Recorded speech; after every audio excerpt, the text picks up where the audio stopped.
Brilliant lights poured down on the main hall of Carter Technologies.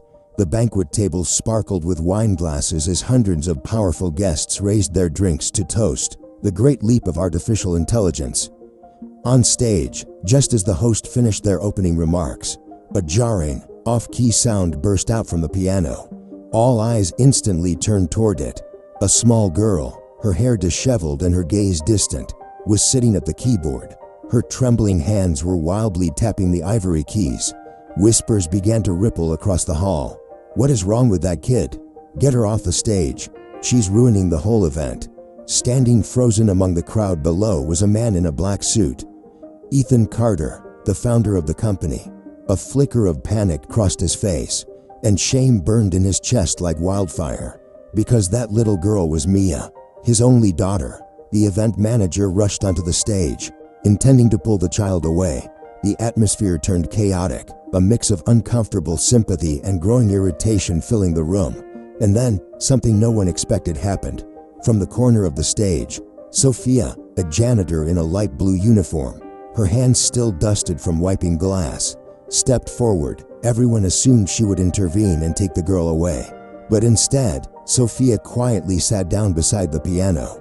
She said nothing. She simply placed one finger gently on a key and waited. Mia, almost instinctively, pressed another note. Sofia answered with a note of her own.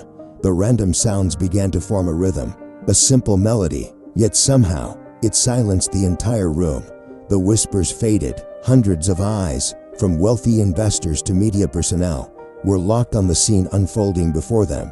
A girl with autism, a janitor, and a piano. No one knew what would happen next, but everyone could feel they had just witnessed a moment that might change someone's life forever. Ethan Carter, a name synonymous with groundbreaking advancements in artificial intelligence. The press hailed him as the prophet of the digital age. A self-made billionaire whose tech empire led the world. But behind the polished, calculated exterior was a hidden fear that even the smallest mistake could damage the company's reputation and bring down everything he had built. To the public, Ethan was a shrewd strategist, cold, brilliant, always in control. But behind closed doors, he was a clumsy, helpless father. His daughter, Mia, 12 years old, was diagnosed with autism. She spoke little, rarely made eye contact, and often seemed lost in crowded spaces.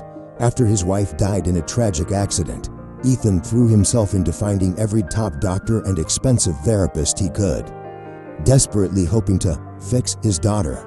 But nothing worked. Mia remained locked in her own world, tapping her fingers again and again on tables, chairs, anything within reach, as if that rhythm was the only language she understood. Because of this, every time Mia appeared in public, Ethan would be consumed with anxiety. That night, when he saw her run onto the stage, he felt like vanishing from the face of the earth. And then someone else stepped into the spotlight. Sofia. She was an ordinary janitor at the company, an immigrant of Latin heritage. By day, Sofia scrubbed floors and polished glass to pay for her sick mother's medication. Few knew that she had once studied at a conservatory, a gifted pianist with a promising future, until life forced her to abandon that dream. But even now, outside of work, she kept that spark alive. Sofia founded a small community music group called Echo Hearts, where children with autism and disabilities could use music to express themselves. To her, music was not a medical therapy or technological solution. It was a language, one that allowed lost souls to find connection, and that was where the quiet, but powerful, conflict lay. Ethan believed in science and expensive technology. Sofia believed in art and human connection.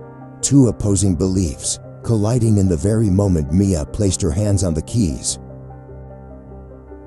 Mia's initial sounds were nothing more than a chaotic tapping, random noise, not music. Many in the crowd frowned, waiting for Sofia to intervene. But instead of pulling the girl away, Sofia tilted her head, listened intently, then gently pressed a single key, letting its tone blend with the disjointed rhythm. Mia paused. She blinked, then tapped another key. Sofia responded with a chord. And just like that, before the astonished eyes of everyone in the room, those scattered notes began to form an improvised melody. From clumsy sounds, Sofia carefully guided the music. shaping it into a raw, emotional soundtrack. And Mia, for the first time, did not run away, did not panic. She surrendered to the moment, her tiny hands dancing across the keys like they had finally found a voice of their own. The entire hall held its breath. No one laughed anymore. Even the professional band hired for the event stood silently, captivated by the strange duet between an autistic girl and an unknown janitor. In Mia's eyes, something new flickered: focus and joy. As for Ethan, standing below, it felt as though someone had gripped his heart. That image pulled him back to a distant memory. His wife, holding his hand and whispering, "She does not need to be fixed. She just needs to be heard." He had long forgotten those words, but now, under the gaze of hundreds, it was a nameless woman who had stirred something that money, doctors, and technology had never touched. As the melody faded, a heavy silence settled over the hall. Not an awkward silence, but a rare one, when human hearts have just been stirred awake. The next morning, tension hung thick in the air at Carter Technologies. Ethan Carter sat in his towering glass office, fingers interlocked, eyes locked on the distant city skyline. He could not shake the image from the night before, his daughter, her trembling hands alive with energy at the piano, and beside her, the woman everyone had overlooked. He gave a firm order to his assistant, "Bring that woman to me." Immediately, when Sofia walked in, Ethan expected hesitation, an apology, maybe even a plea to keep her job. But no, she sat upright, her gaze steady. There was not a trace of fear. "Do you know what you did last night?" Ethan growled. "You turned the entire hall's attention toward my daughter's lack of control." Sofia tilted her head slightly and replied softly, "No, sir, I simply helped her be heard." Ethan froze for a moment. He leaned forward, his eyes sharp. "Who are you? How does an ordinary janitor have this kind of ability?" Sofia took a deep breath, and for the first time, she told her story. She had once been a conservatory student, a pianist with big dreams. But when her father passed away and her mother fell ill, Sofia had to abandon everything to work and support her family. Still, she never gave up on music. On weekend nights, she led a small group called Echo Hearts, a place where children with autism and disabilities could play music together. Not to perform, not to be cured, but to feel, and to know they were not alone. But Echo Hearts is on the verge of disappearing. Sofia sighed. "We have no funding." Ethan interrupted immediately. He looked at her like she was a rare find. "Then I have a solution. You will drop everything and focus only on my daughter. I will pay you 10 times your current salary. You will become Mia's personal coach." Sofia gave a faint, bittersweet smile. Then she shook her head. "Mr. Carter, I do not sell connection. Your daughter does not need a golden cage. She needs a community." The room went still. Ethan frowned, his voice colder than ever. "Do you realize what you're turning down? I could change your life." Sofia looked him straight in the eye, her words crystal clear. "And I could help you change your daughter's life, but not in the way you think." She stood up and placed a small card on his desk. It read, "Echo Hearts 5 p.m. Tuesday. If you dare step down from your tower." The door closed behind her. Ethan sat alone, his hand clenched around the card until it crumpled. Inside him, a storm was rising, anger, confusion, but buried deep, a flicker of curiosity he could not quite extinguish. Tuesday, 5 o'clock in the afternoon.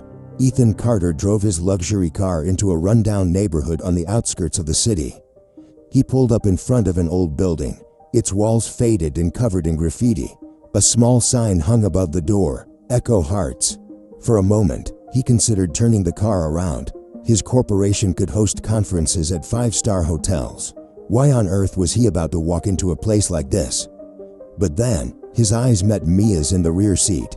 She was sitting quietly, watching. He sighed and opened the door. Inside, music filled the space, not the polished harmonies of professional performances, but something chaotic, offbeat drumming, a buzzing old guitar, a harmonica wailing off-key.